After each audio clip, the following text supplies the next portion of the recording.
Good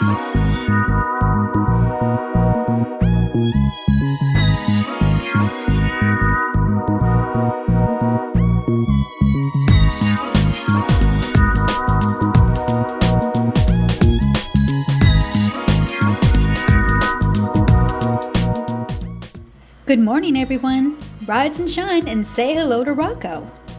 Hi, Rocco Gibson here. Recording artist, chef, yoga instructor, and he's showing us how to start the day on a positive note. And while we're hanging out with Rocco, get ready for a dose of healthy vibes for mind, body, and spirit. Voila! And then you just dip and you enjoy. There you have it.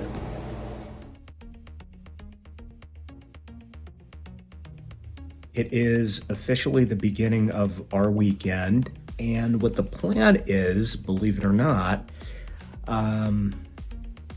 house stuff.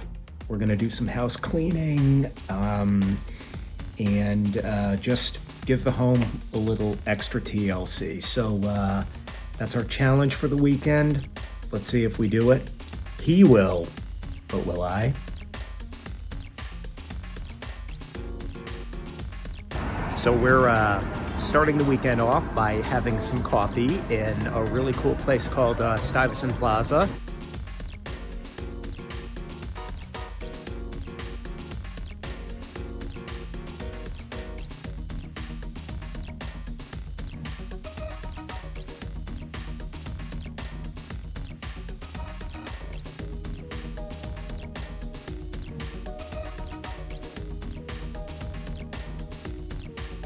Now that this is getting longer, I can't just leave the house and not do anything with it. Now, I need this. They say the sun will come out.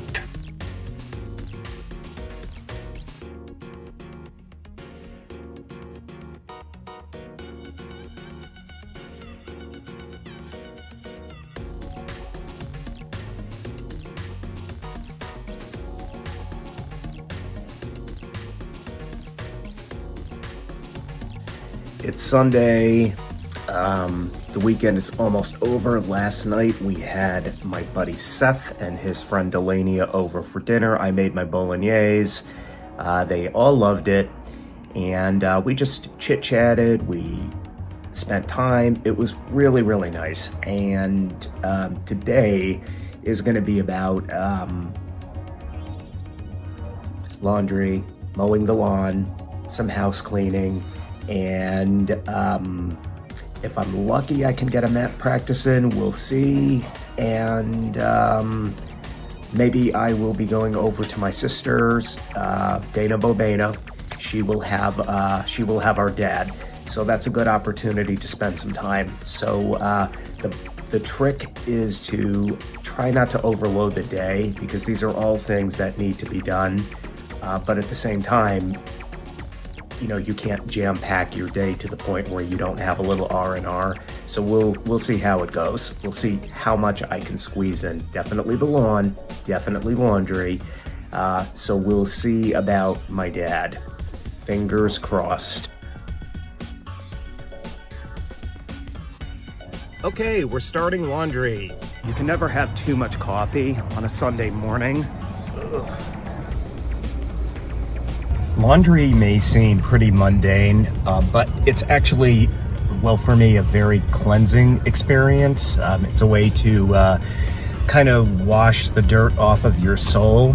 Someone once told me that doing laundry is symbolic of cleaning your spirit. Whether or not that's true, I don't know, but it's always felt like that for me. Coffee, YouTube, and good music and good company. It's time. It's been 23 minutes. Time to turn over the laundry. Laundry is done.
looking at your circumstances, the thought, I don't have enough money, is not there. We're not talking about the facts or the reality, we're talking the thought.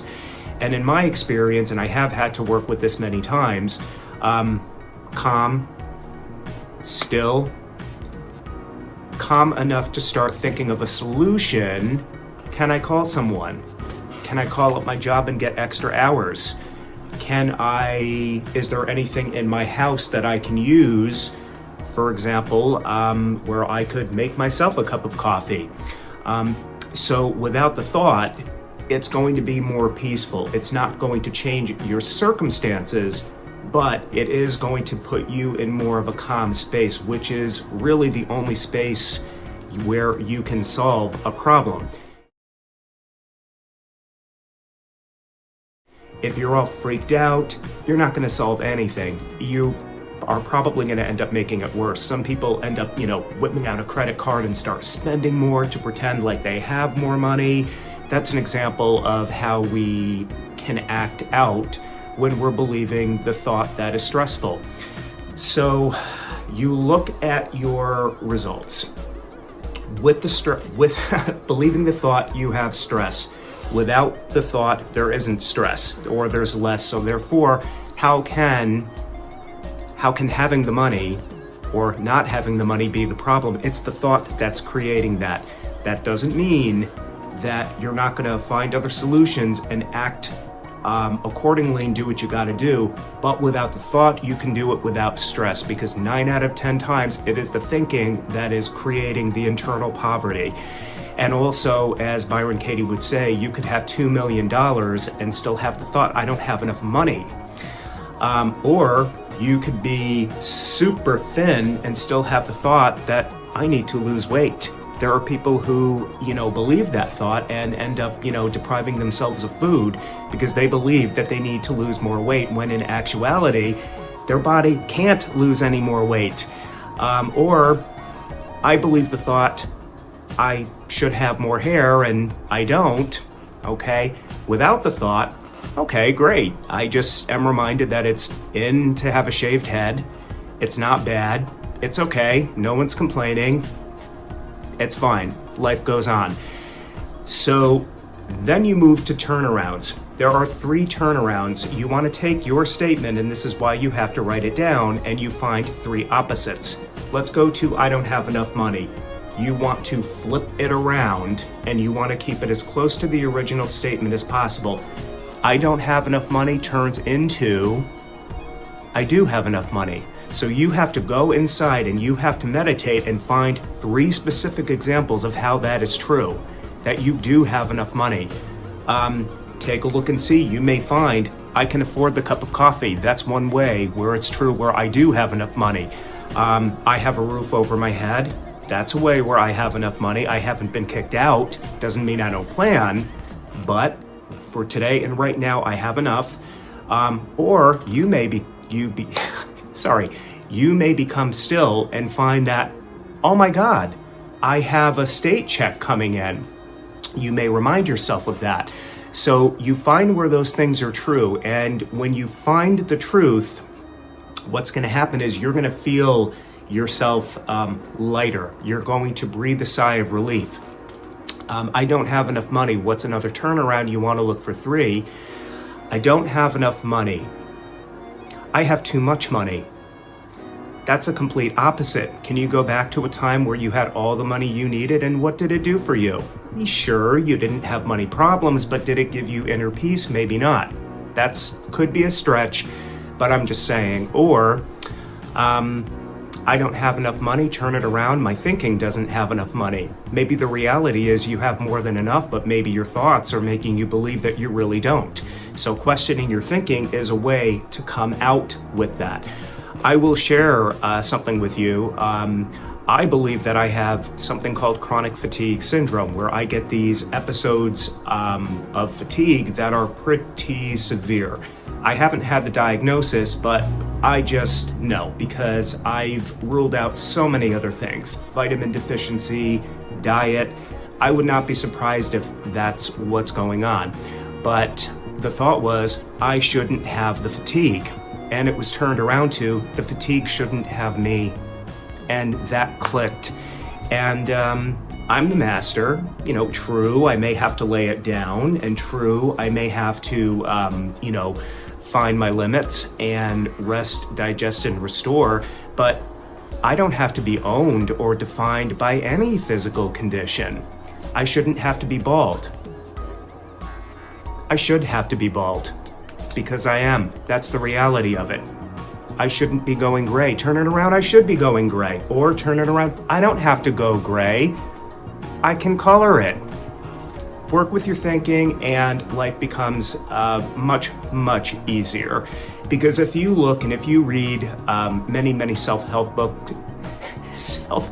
books, they all tend to say the same thing, which is it's usually your thinking that's going to make things a lot worse than it actually is. We are our own worst enemies, or more specifically, our thinking can be our own worst enemies. Our thoughts are a gift.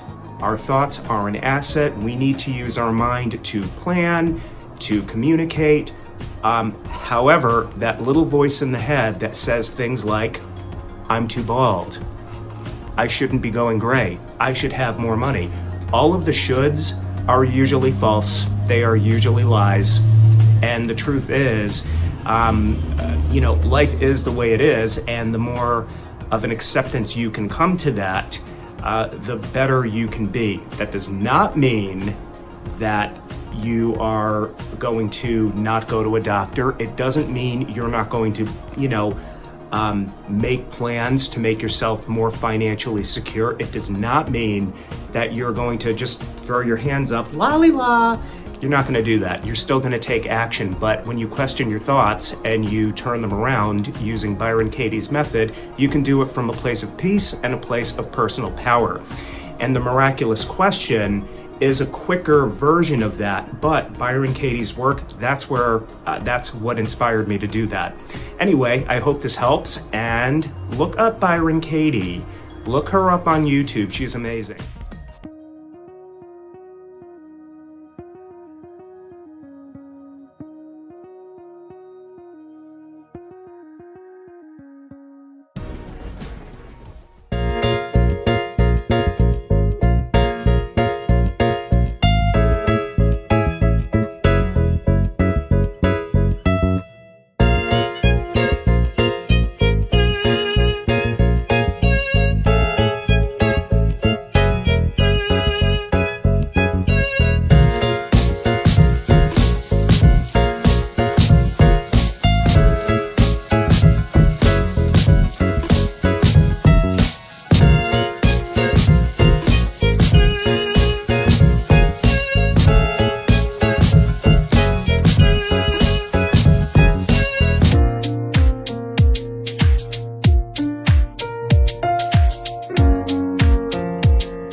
Hi guys, I'm going to be reading verse 56 of Stephen Mitchell's Tao Te Ching.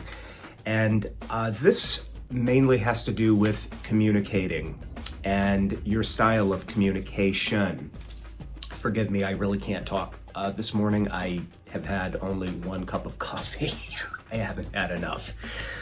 All right, so I'm going to read it and I'm going to let you know what my own personal interpretation of this is, what I personally believe it is trying to communicate. Here we go.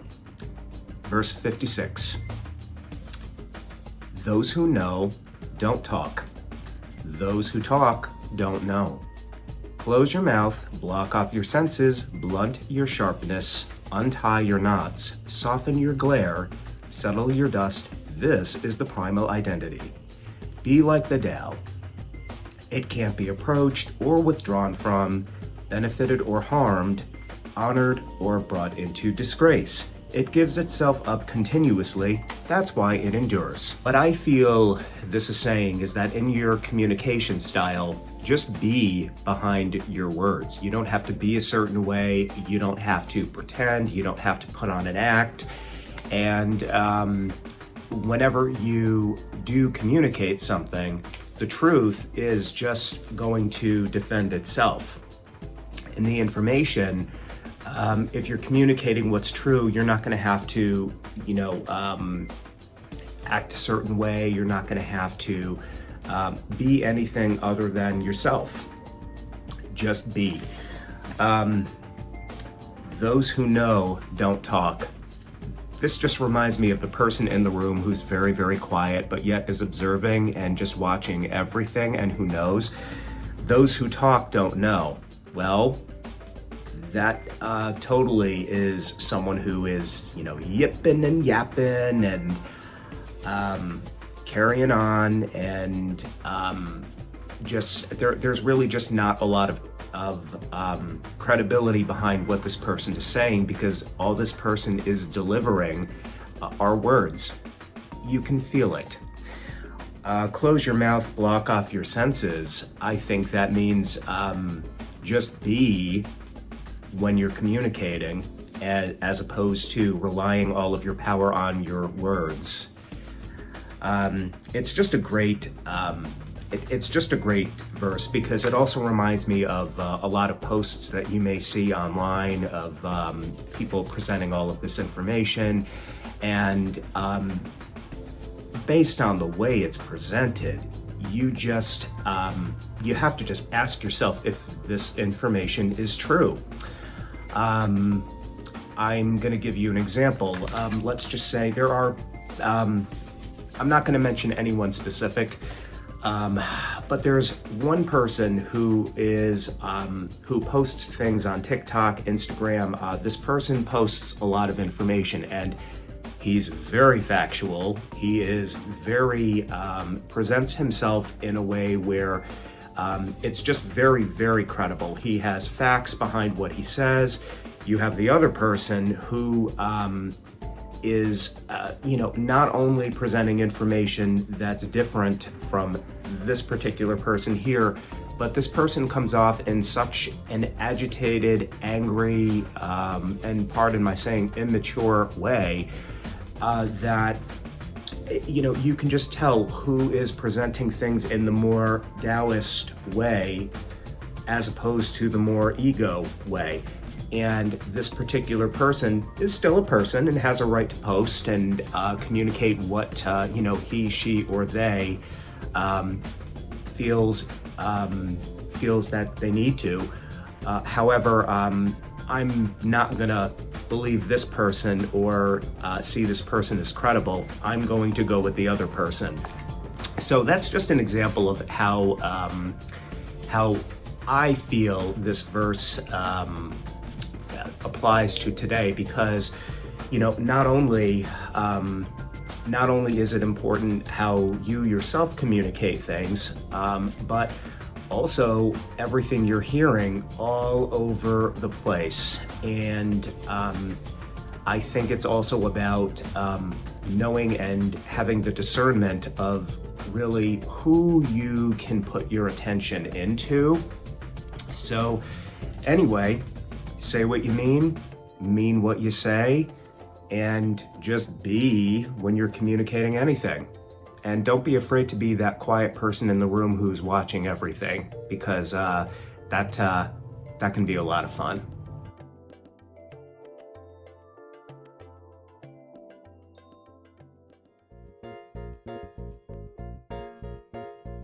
Hi guys. I wanted to just talk a little bit about one of my songs, Judith's Garden, which I just shot a promo video for.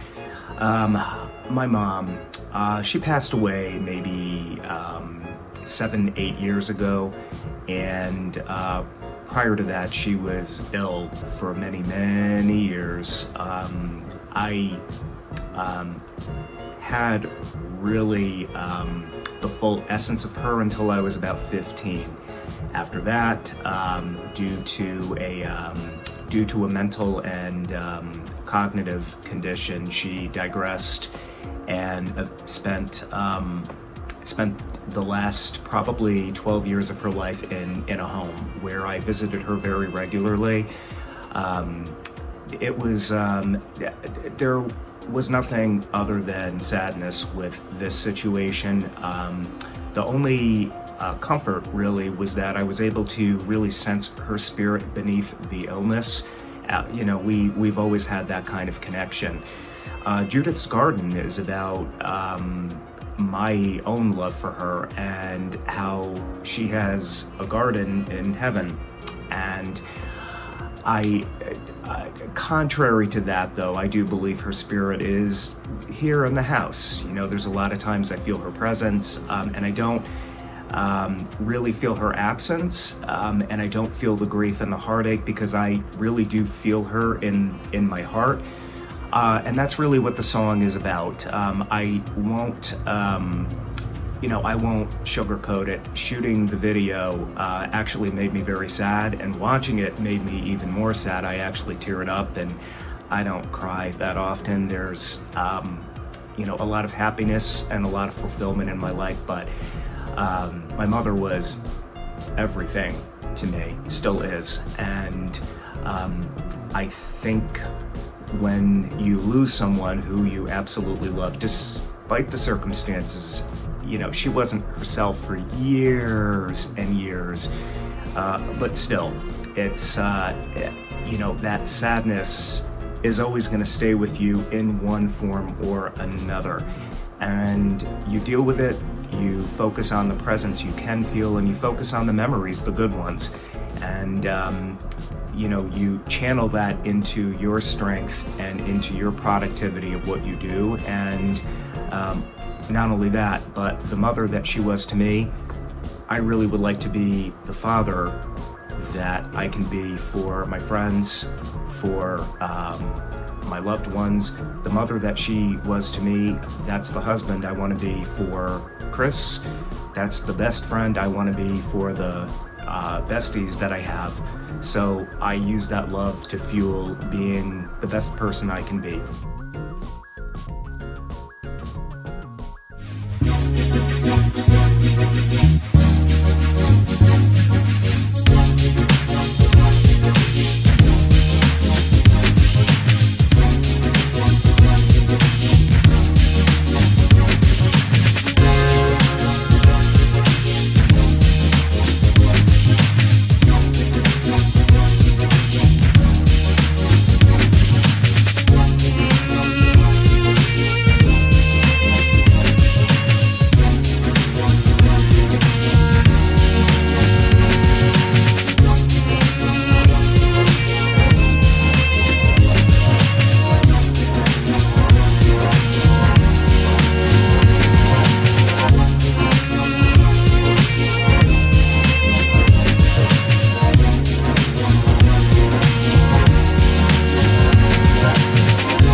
Unlimited Nature Shops of Greenville, North Carolina has all the ingredients to turn your backyard into a bird lover's paradise. We carry top-of-the-line feeders, seed, and feed to attract all the birds. Visit Wild Birds Unlimited Nature Shop, your local backyard bird feeding experts, at 518 Greenville Boulevard Southeast, Unit A, in Greenville, North Carolina, or call 252-493-0340. That's 252-493-0340. Trouble finding a gift for that hard-to-shop-for person in your life? Then you need to visit the Black Cat Shop of New Bern, North Carolina, an unusual, quirky, unique, cool, and funny novelty store. Defy the norm and become a gift-giving hero with our randomly inspired fun. The Black Cat Shop is also where you can join the Ghosts of New Bern tour for a hauntingly good time. The Black Cat Shop is located at 246 Middle Street in New Bern, North Carolina. For more information, call 252-635-1410. That's 252-635-1410.